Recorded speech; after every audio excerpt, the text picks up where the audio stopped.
ಮುಂದ ಅವನಿಗೆ ಶ್ರಾಪ ತಟ್ಟತು. ಅವಾಗ ಅವನಿಗೆ ಶ್ರಾಪ ಎಂತದ ಆಯ್ತು ಅಂತ ಕೇಳಿದ್ರ ನಾಗರಾಯ ಗೌಡಗ ಬಹಳ ಕಾಡಾಟ ಹತ್ತು. ಅನ್ನಿನ್ಯಾಗ ಹುಳ, ನೀರಿನ್ಯಾಗ ಹುಳ, ಬೆದ್ದಲ್ಲೇ ಸತ್ತು ದನ ಕರಗಳ ಮನಿ ಬಂದಿದ ನಡೀತು ಗೋಳ.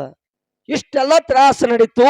ಅವಾಗ ಸದರಗಿರಿ ಪಟ್ಟಣಕ್ಕೆ ಹೋಗಿ ಬಿ ಪಾತಿಮನ ಹಂತ್ಯಾಗ ದೇವ್ರು ಕೇಳ್ತಾನ, ತಾಯಿ, ಹೇ ತಾಯಿ, ನನ್ನ ಬಾಳ ಕಾಡಾಟ ಹತ್ಯದೇವಾ, ನನ್ನ ಬಾಳ ತ್ರಾಸ ನಡೆದದೇವಾ, ನನ್ನ ಮನಿ ಮಂದಿದೆಲ್ಲ ಅದನ್ನು ಹೇಳಾರ್ದಂತ ಪರಿಸ್ಥಿತಿಗೆ ಬಂದ ತಾಯಿ, ಮತ್ತ ನಾ ಹ್ಯಾಂಗ ಮಾಡ್ಲಿ ಹೇಳಂದಾಗ ಅವಾಗ ಬಿ ಪಾತಿಮ ಹೇಳ್ತಾಳ, ಏನು ಇಲ್ಲ, ಜಡಿ ಕೂಸಿನ ತಂದು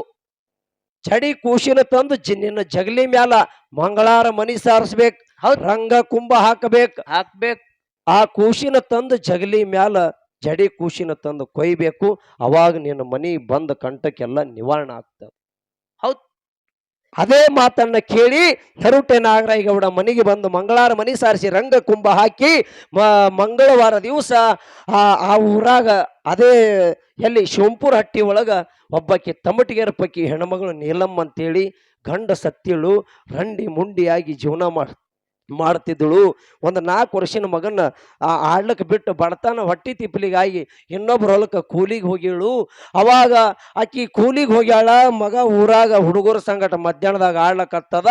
ಅದೇ ಜಡಿ ಕೂಸಿನ ತಗೊಂಡು ಬಂದು ನರುಟೆ ನಾಗರಾಯಗೌಡ ತನ್ನ ಜಗಲಿ ಮೇಲೆ ಕೊಯ್ದ. ಹೌದ್, ಕೂಸಿನ ಅವತಿ ಕೊಟ್ಟ. ಜಗಲಿ ಮೇಲೆ ಕೊಯ್ದ ಬಳಕ ಮುಂದ ಹೊಲ್ದಂದ ನೀಲಮ್ಮ ಮನೆಗೆ ಬಂದಳು. ಮನ್ಯಾಗ ಹುಡುಕ್ತಾಳ, ಕೂಸಿಲ್ಲ, ಓಡ್ಯಾಗ ಹುಡುಕ್ತಾಳ ಇಲ್ಲ, ಊರಾಗ ಹುಡುಕ್ತಾಳ ಇಲ್ಲ. ಅವಾಗ ಯಾರು ಹೇಳಕ್ ತಯಾರಿಲ್ಲ. ಯಾಕೆ ಹೇಳಕ್ ತಯಾರಿಲ್ಲ? ಅಕಸ್ಮಾತ್ ನಾವು ನಿನ್ನ ಕೂಸಿನ ನಾಗರಾಯಗೌಡ ಕೊಯ್ದಾನ ಅಂತ ಹೇಳ್ದೇವ ಅಂದ್ರೆ ಗೌಡ ನಮಗೇನು ಮಾಡ್ತಾನ ಅಂಜಿ ಯಾರು ಹೇಳಿಲ್ಲ. ಅಳತಾಳು ಓಣಿ ತಿರುಗಾಡಿ ನನ್ನ ಮಗ ಎಲ್ಲಿ ಹೋಯ್ತೆ, ಹೇ ಭಗವಂತ, ಇದ್ದೊಂದ ಮಗನ ಎಲ್ಲಿ ಕಸಗೊಂಡೆ ಅಂತ ಅಳತಾಳ. ಅಳುವಂತ ಟೈಮದೊಳಗೆ ಒಬ್ಬ ಗ್ರಸ್ತ ಹೇಳ್ತಾನ, ಒಬ್ಬ ಪುಣ್ಯಾತ್ಮ, ಹೇ ತಂಗಿ, ಅಳಬ್ಯಾಡ, ದುಃಖ ಮಾಡಬೇಡ. ಯಾಕ ನಿನ್ನ ಮಗನ ಒಯ್ದು ನರುಟೆ ನಾಗರಾಯಗೌಡ ತನ್ನ ಜಗಲಿ ಮ್ಯಾಲ ತನ್ನ ಆತಂಕ ದೂರ ಮಾಡಿಸುವ ಸಲುವಾಗಿ ಒಯ್ದು ಕೊಯ್ದಾನಂದಾಗ ಅವಾಗ ಆ ತಾಯಿಗೆ ಹೆಂಗಾಯ್ತು ಅಂದ್ರೆ ಅರಬಂಡ್ಲಕ್ಕೆ ಬೆಂಕಿ ಬಿದ್ದಂಗಾಯ್ತು. ಹೇ ಭಗವಂತ, ಹೇ 3 ಲೋಕದ ಮುಕ್ಕಣ್ಣ, ನಿನ್ನ ಕರುಣೆರೆ ಆದೇನೋ, ಇದ್ದೊಂದು ಗಂಡನ ಕಸ್ಕೊಂಡಿ ರಂಡಿ ಮುಂಡಿಯಾಗಿ ಜೀವನ ಮಾಡ್ತಿದ್ಯಾ, ಆ ಮಗನ ತಗೊಂಡು ಹೆಂಗೋ ಜೀವನ ಮಾಡ್ತಿದ್ಯಾ, ಆ ಮಗನ ಒಂದು ಕಸ್ಕೊಂಡೆಲ್ಲ, ಮತ್ತು ನನಗೆ ಒಂಟಿ ಮಾಡಿಟ್ಟಿ ನೀ ಕಟಕದೇನೋ, ನೀ ದೇವ್ರ ಹೌದೇನಲ್ಲ ಅಂತ ಶಿಟ್ಟಿಗೆ ಬಂದು ಬೈಲಕತ್ತಳು. ಅವಾಗ ಇಟ್ಟು ಬೈದು ಹೋಗಿ ಆ ನಾಗರಾಯಗೌಡಗೆ ಹೋಗಿ ಎದುರು ಹೋಗಿ ನಿಂತು ಕೇಳುವಂಥ ತಾಕತ್ತ ಊರಾಗ ಯಾರ್ದು ಇದ್ದಿಲ್ಲ. ಇನ್ಯಾನು ಮಾಡಲಿ ಅಂತೇಳಿ ಹೆಣ್ಣು ಬಾಲಿ ಹೋಗಿ ಮನ್ಯಾಗ ಮಕ್ಕೊಂಡಳು. 1 ದಿನ ಹೋಯ್ತು, 2 ದಿನ ಹೋಯ್ತು, 3 ದಿನ ಹೋಯ್ತು, 4 ದಿನ ಹೋಯ್ತು, ಹಿಂಗ 7 ದಿವಸ ಹೋಯ್ತು. 7ನೇ ದಿವಸಿಗೆ ಮುಂಜಾನೆ ಎದ್ದು ಅಮ್ಮೋಗಿಸಿದ್ದ ಜಂಗಮ ರೂಪ ತೊಟ್ಟು ಭಿಕ್ಷುಕಾಗಿ ಬಂದ ಎಲ್ಲಿಗಿ ನೀಲಮ್ಮನ ಮನೆಗೆ ಬಂದು ಮನೆ ಮುಂದೆ ನಿಂತು ಭಿಕ್ಷಾಂದೆ ಅಂದ. ಅವಾಗ ಆಕಿ ತಾಯಿ ಅತ್ತಾಳ, ಏನಂತ ಭಿಕ್ಷಾ ನೀಡ್ಲಪ್ಪ, ನನಗೇನು ಸುಖ ಅಂತ ಭಿಕ್ಷಾ ನೀಡ್ಲಿ, ಏನರ ಇಟ್ಟಿ ನನಗ ಯಾವ ಖುಷಿಗಾಗಿ ನೀಡ್ಲಿ ಅಂತ ಹೇಳಿ ಒಂದೇ ಸವನ ದುಃಖ ಮಾಡ್ತಾಳ ತಾಯಿ. ಮತ್ತು ಗೊತ್ತಿದ್ರು ಗೊತ್ತಿಲ್ಲಾರ್ದಂಗೆ ಕೇಳ್ದ ಮೋಕ್ಷದ, ತಾಯಿ ಏನಾಗ್ಯದ ಇಟ್ಟ್ಯಾಕ ಕಳತಿ ಅಂದ. ಏನಂತ ಹೇಳಪ್ಪ, ಇದ್ದೊಂದು ಗಂಡನ್ನು ಕಸ್ಕೊಂಡ ದೇವ್ರ, ಇದ್ದೊಂದು ಮಗನ್ನೂ ಕಸ್ಕೊಂಡ, ನಾ ರಂಡಿ ಮುಂಡ್ಯಾಗಿ ಜೀವನ ಹೆಂಗೋ ಮಾಡ್ಲಾಕತ್ತಿದ್ದೆ, ಮಗನ ತಗೊಂಡು ಮಗನ ಮಾರಿ ನೋಡಿ, ಖರೆ ಇದ್ದೊಂದು ಮಗ ಹೋದ ಬಳಕ ನಾ ಏನು ಮಾಡಲಿ ಯಪ್ಪ, ಭಿಕ್ಷೆ ನೀಡೋದು ಆಗಂಗಿಲ್ಲ, ನೀ ಮುಂದಿನ ಮನೆಗೆ ಹೋಗಂದಳು.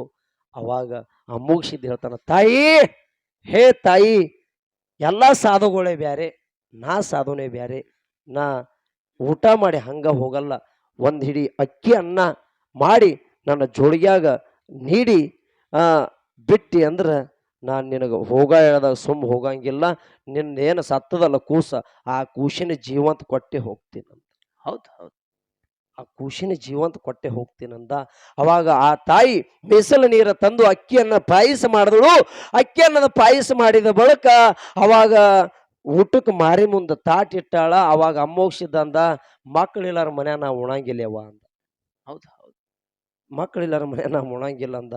ಯಪ್ಪ, ಇಟ್ಟು ಎಲ್ಲ ಹೇಳಿದ್ರಿ ಕೂಡ ಮತ್ತ ಹೊಳ್ಳಿ ಅದನ್ನೇ ತೆಗಿತಲ್ಲೋ ತಂದೆ ಹ್ಯಾಂಗಂದಾಗ ಅವಾಗ ಅಮ್ಮೋಗಿಸಿದ್ ಹೇಳ್ತಾನ, ತಾಯಿ ಈ ಭಂಡಾರ ತಗೋ ನೋಡ್ರಿ ಭಂಡಾರದ ಮಹಿಮಾ ಎಂತಾದದ.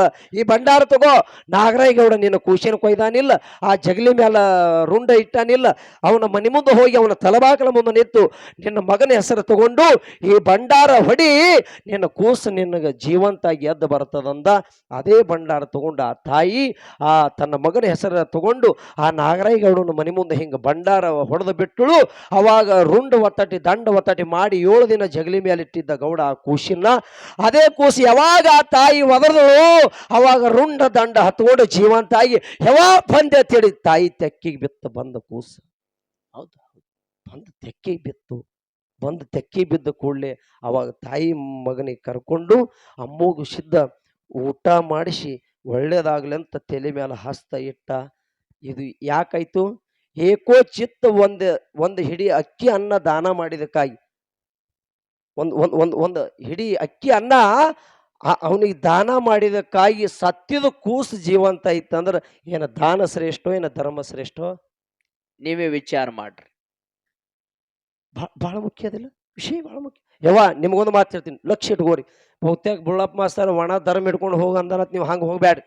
ಮನೆಗೆ ಬಂದವ್ರಿಗೆ ಒಂದು ರೊಟ್ಟಿ ನೀಡ್ರಿ, ಪುಣ್ಯ ಅದ. ಅದು ಪುಣ್ಯ ಬಹಳ ದೊಡ್ಡದು ಪುಣ್ಯ ಅದ. ಅದು ಸಾಮಾನ್ಯ ಅಲ್ಲ. ಮತ್ತ ಅಕಸ್ಮಾತ್ ದಾನ ಯಾರು ಮಾಡ್ತೀರಿ ನೋಡು, ನಿಮ್ಮ ಸತ್ ಮೊಳಕ್ ನಿಮ್ಮ ಆತ್ಮಕ್ಕೆ ಶಾಂತಿ ಸಿಗ್ತದ. ಹೌದ್.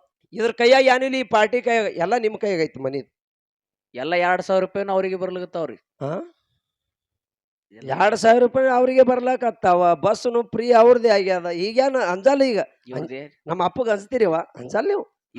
ಏನಾರ ಅಂದ್ರೆ ಸಾಕು, ಜರ ಏನಾರ ಅಂದ್ರ 2,000 ರೂಪಾಯಿ ಐತಿರಿ ನೀವು. ಸುಮ್ ಸಂಜೆ ಕಡೆ 50 ಇಸ್ಕೊಳ್ಳೋದು ಹೋಗ್ಬಿಡುದಟ್ಟೆ. ಯಾಕೆ ಹೇಳ್ತೀನಿ ಅಂದ್ರ ದಾನ ಮಾಡೋದ್ರಿಂದ ಪುಣ್ಯ ಅದ. ಯಾರ ದಾನ ಮಾಡ್ತಿರಲ್ಲ ಅವ್ರ ಸತ್ತವ್ರ ಆತ್ಮಕ್ಕೆ ಶಾಂತಿ ಸಿಗ್ತದ. ಯಾರ ದಾನ ಮಾಡ್ತಿರಲ್ಲ ಅವ್ರ ಎಲ್ಲವ ಕಾಶಿಗೆ ಹೋಗ್ತಾವ. ಕಾಶಿಗೆ ಹೋಗಿ ಅಲ್ಲಿ ಪವಿತ್ರ ಆಗ್ತದ ಅವ್ರ ಜನ್ಮ. ಯಾಕೆ ಕೇಳ್ರಿ, ಅಕಸ್ಮಾತ್ ನೀವು ದಾನ ಮಾಡ್ಲಿಲ್ಲ ಅಂದ್ರೆ ನೀವು ನಾಳೆ ಸತ್ರಿ ಅಂದ್ರೆ ನಿಮ್ಮೆಲ್ಲೂ ಕಾಶಿಗೆ ಹೋಗಂಗಿಲ್ಲ. ಹಿಂಗತ್ತೀರಿ? ಹೌದು. ಯಾಕೆ ಕೇಳ, ಒಬ್ಬಾಕಿ ಮುದುಕಿ ಗಂಡ ಸತ್ತಿದ, 4 ಮಕ್ಕಳಿದ್ದು ಅವಕ್ಕೆ ಬೆಳೆಸಿ ಜಾಕಿ ಜತನ ಮಾಡಿ ನೌಕರಿ ಮಾಡಿಸಳು, ಮುಂದೆ ಸಾಲಿ ಕಲಿಸಳು. ಅವು ಮಕ್ಕಳಿಗೆ ನೌಕರಿ ಬತ್ತು 3 ಮಂದಿಗೆ. ಹಿರಿಯವ DC ಆದ, 2ನೇದವ ಲಾಯರ್ ಆದ, 3ನೇದವ PSI ಆದ, 4ನೇದವ ಒಕ್ಕಲ್ತನ ಮಾಡ್ಲಕತ್ತ.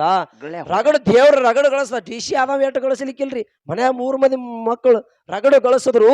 ಅವಾಗ ಅಟ್ಟೆಲ್ಲ ಗಳಿಸ್ತಾರ ಬಿ ಮುಂಜಾನೆ ಅದು ಮುದುಕಿ ಕೇಳ್ತಿತ್ತ ಒಕ್ಕಲ್ತನ ಮಾಡ ಮಗನಿಗೆ, ತಮ್ಮ ಸೂರ್ಯ ಹೊಂಟಾನೋ, ಇನ್ನು ಸೂರ್ಯ ಉದಯ ಆಗೋದಕ್ಕ ಭಿಕ್ಷುಕರು ಮನೆಗೆ ಬರ್ತಾರ, ಹೊಡೆಯತ್ತ ಕಡೆ ನಾಯಿ ಬಾಗಿಲಿ ಕಟ್ಟತ್ ಹೇಳ್ತಿತ್ತ ಮುದುಕಿ.